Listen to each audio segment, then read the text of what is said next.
Good morning student. आज मैं आपको साइंस का अध्याय 4 करवाने जा रही हूँ। अध्याय का नाम है कार्बन एवं उसके यौगिक। पिछले अध्याय में हमने कुछ दूसरे तत्वों के बारे में पढ़ा, धातुओं के बारे में पढ़ा, धातु के ऑक्साइड के बारे में पढ़ा और वह यौगिक हमारे लिए कैसे महत्वपूर्ण था यह देखा। अब कार्बन और उसके यौगिक हमारे लिए बहुत महत्वपूर्ण है, तभी इसके लिए एक अलग से चैप्टर बनाया गया है। कार्बन लगभग 30 लाख के आसपास यौगिक बनाता है, इतने ज़्यादा यौगिक बनाता है वो, इसीलिए उसको अलग से चैप्टर में डालकर आपको पढ़ाया जा रहा है। सबसे पहले हम इसके लिए एक एक्टिविटी करते हैं कि सुबह से हमने जिन वस्तुओं का प्रयोग किया है उनकी एक लिस्ट बना लेते हैं।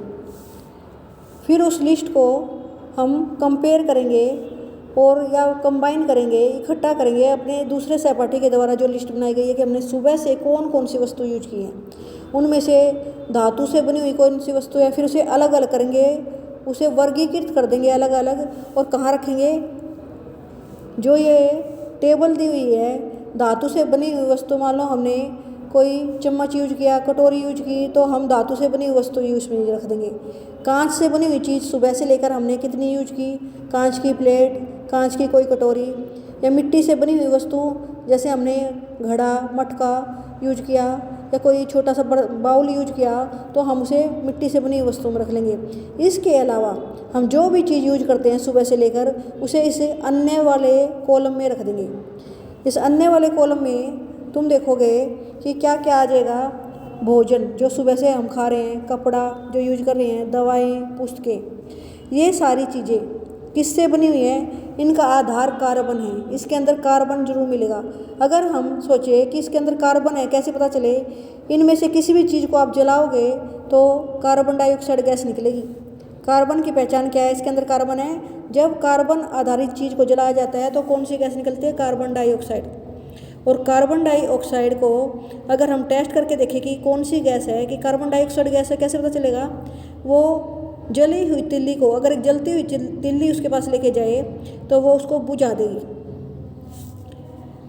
इसके अतिरिक्त सभी संरचनाएं, जो जितनी भी सजीव संरचनाएं हैं, सजीव मीन्स जितनी भी जीवित चीज़ें हैं, चाहे वो पेड़ हो, चाहे इंसान हो, चाहे कोई जानवर हो, वो कार्बन आधारित होता है। उसके अंदर क्या मिलेगा आपको, कार्बन जरूर मिलेगा। लेकिन कार्बन की मात्रा भू प्रॉपर्टी और वायुमंडल में बहुत कम है, बहुत ही अल्प मात्रा में विद्यमान है। ये भू प्रॉपर्टी में ये खनिजों के रूप में मिलता है, लाइक कार्बोनेट, हाइड्रोजन कार्बोनेट, और ये 0.02% है। केवल कार्बन कितना है, 0.02%। भू प्रॉपर्टी में खनिजों के रूप में कार्बन मिलता है और वो है 0.02%। खनिज जैसे कार्बन कार्बोनेट, हाइड्रोजन कार्बोनेट, कोयला एवं पेट्रोल, इस सभी में कार्बन होता है और ये किस रूप में है, खनिजों के रूप में। 0.02% ही है केवल कार्बन इसमें। और वायुमंडल में ये कार्बन डाइऑक्साइड के रूप में विद्यमान है और कितना परसेंट है, 0.03%। केवल इतना कम होते हुए भी कार्बन बहुत ही जरूरी है, क्योंकि सारी जीवित चीज़ों में कार्बन की उपस्थिति है। कार्बन के अनेक महत्वपूर्ण यौगिक हैं जिनको हम इस चैप्टर में पढ़ेंगे। कार्बन क्यों महत्वपूर्ण है, मैंने आपको बताया, बहुत सारे यौगिक बनाता है और जो हमारे बहुत यूजफुल हैं। इससे पहले चैप्टर में हमने आयनिक कंपाउंडों के बारे में पढ़ा था, आयनिक जो यौगिक हैं उनके बारे में पढ़ा था। हमने देखा था कि आयनिक यौगिकों का गलनांक और क्वथनांक उच्च होता है। आयनिक यौगिक का एक उदाहरण देकर देखो, NaCl, MgCl2, ये आयनिक यौगिक है हमारे। इनका गलनांक और क्वथनांक उच्च होता है। क्यों होता है, क्योंकि जो उनमें आकर्षण बल होता है, उसके धनात्मक आयन ऋणात्मक आयन के बीच में जो आकर्षण होता है वो बहुत ज़्यादा होता है। तो उसे गलाने में या उसे बॉयल करने में, गर्म करने में हमें बहुत ज़्यादा ऊर्जा देनी पड़ेगी। इसलिए उसका जो गलनांक और क्वथनांक उच्च होता है, उनके बीच में आकर्षण ज़्यादा होने के कारण उसके धनात्मक आयन और ऋणात्मक आयन में आपस में आकर्षण ज़्यादा होता है, तो वे उनका गलनांक और क्वथनांक कुछ होता है। ये विलयन के रूप में विद्युत के चालक है। अगर हम इसे लिक्विड फॉर्म में बना दें, मतलब जैसे नमक है NaCl, इसको पानी में घोल दें तो ये Na+ और Cl- इस तरह के आयन देगा पानी में, और क्या बन जाएगा, विद्युत का चालक। उसमें से विद्युत मूव करेगी, उसमें से इलेक्ट्रिसिटी पास हो जाएगी। लेकिन आयनिक यौगिकों में आबंधन की प्रवृत्ति क्या होगी, कैसी है, स्ट्रोंग, प्रबल। इसके कारण वे उसका गलनांक और क्वथनांक हाई था, ज़्यादा था, विद्युत के वे चालक हैं। अगर हम अब कार्बन के यौगिक देखें, कार्बन के जो यौगिक होते हैं वे विद्युत के चालक नहीं होते। क्यों क्या है, कार्बन के यौगिक विद्युत के चालक नहीं होते। उनका क्वथनांक और गलनांक अगर हम आयनिक यौगिकों से उनकी तुलना करें तो काफ़ी कम है। कितना है, काफ़ी कम। अब हम इसको स्टेबल से देखते हैं। जो कार्बन के यौगिक हैं उनका गलनांक भी दे रखा है, क्वथनांक भी। कार्बन के कौन कौन से यौगिक दे रखे हैं इसमें, एक एसिटिक एसिड दिया है CH3COOH। आपको ये फॉर्मूला भी याद करना है, इसका सूत्र भी याद करना है। क्लोरोफॉर्म CHCl3, इसका गलनांक है 209। क्वथनांक कितना है, 334। क्वथनांक मीन्स कितने केल्विन पर ये उबलेगा, गलनांक मीन्स मेल्ट हो जाएगा, पिघल जाएगा। 209 पे ये पिघल जाता है। इथेनॉल CH3CH2OH, इसका गलनांक है 156, क्वथनांक है 351। तो जो ये कार्बन के यौगिक हैं, अगर हम इन्हें तुलना करें तो आयनिक यौगिकों के मुकाबले, आयनिक यौगिकों तो मैंने बताया था भी क्वथनांक भी और गलनांक भी उच्च होता है। लेकिन जो कार्बन के यौगिक होते हैं उनका क्वथनांक और गलनांक दोनों ही आयनिक यौगिकों के मुकाबले काफ़ी कम है।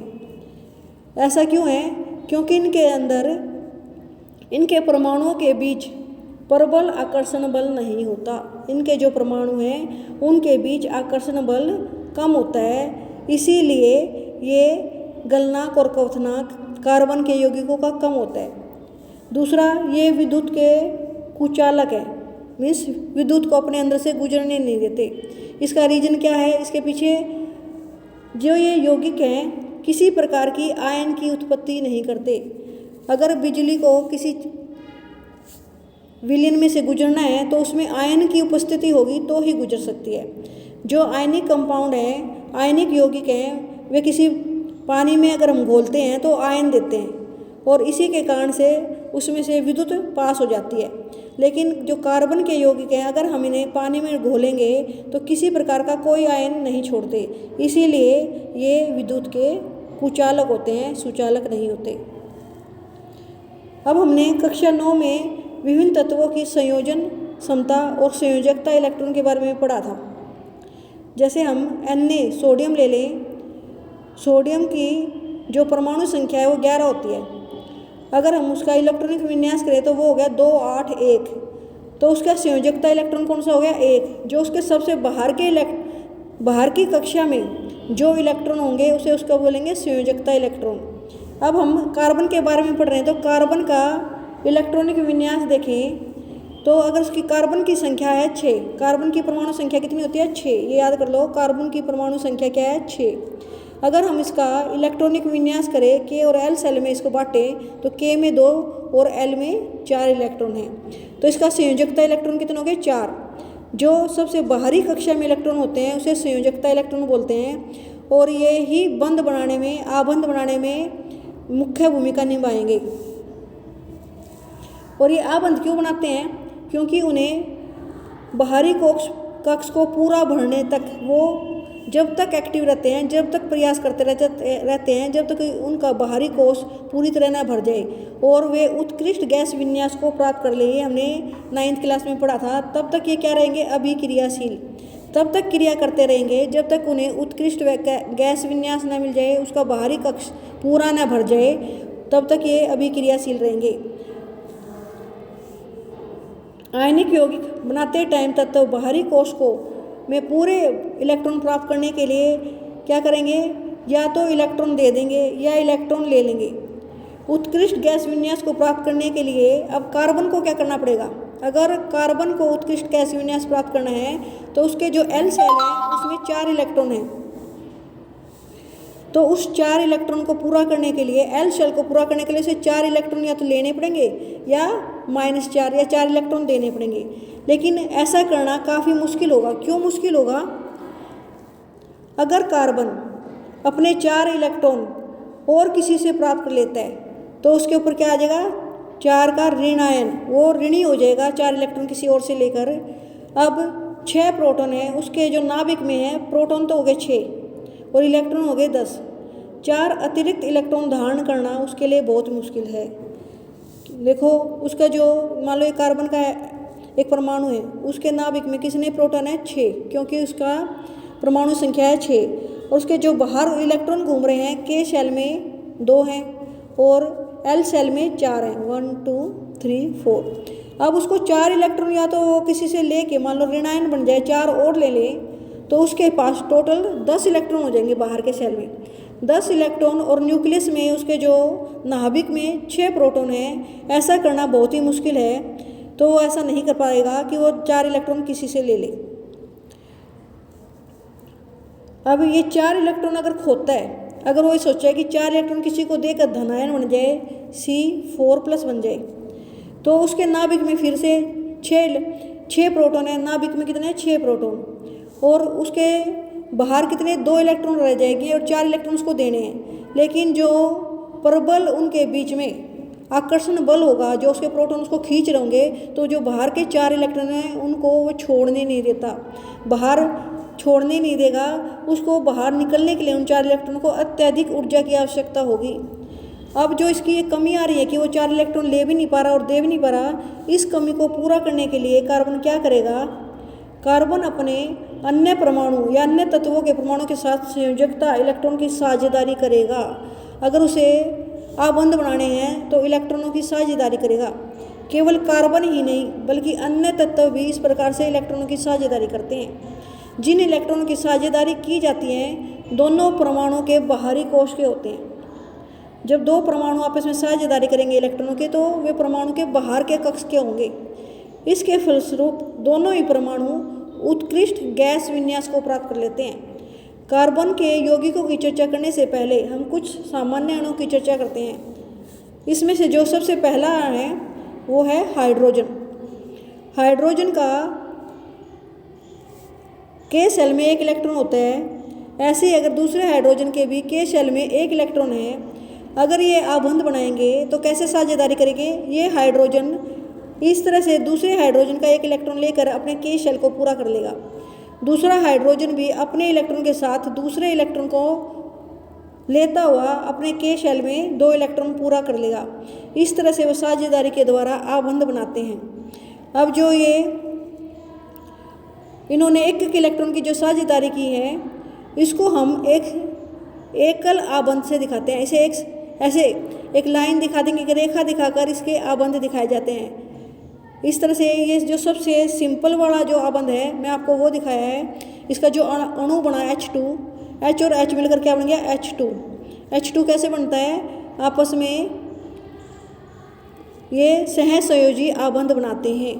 ठीक है स्टूडेंट, यहाँ तक आप इसको अच्छी तरह से पढ़ लेना।